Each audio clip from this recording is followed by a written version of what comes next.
हां सर, आपली 28 ऑगस्टपासून पुणेतून जनसंवाद यात्रा भटक्या विमुक्त जातीसाठीची जनसंवाद यात्रा सुरू करण्यात येणार आहे.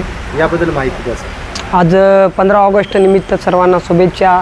भारताला स्वातंत्र्य मिळून आज 77 वर्ष पूर्ण झालेलं आहे, तरीसुद्धा भटक्या विमुक्त जमातीच्या लोकांना स्वातंत्र्य भेटलं नाही.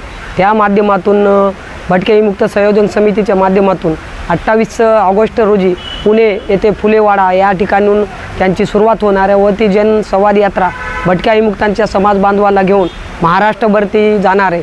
त्यामध्ये सोलापूर, सांगली, नाशिक, नगर, संभाजीनगर, परभणी, नांदेड, यवतमाळ, वर्धा, अकोला या ठिकाणाहून जाणार आहोत. भटक्या विमुक्तांचे जे प्रश्न आहेत ते सर्व कलेक्टरमार्फत त्यांना राज्यपाल व राष्ट्रपती यांच्यापर्यंत येणार आहेत. भटक्या विमुक्ताचं दारिद्र्य आतापर्यंत संपलेलं नाही, त्यामुळं भटक्या विमुक्तांचे सर्व समाज बांधव त्या रॅलीमध्ये संवाद यात्रेमध्ये सामील होणार आहेत.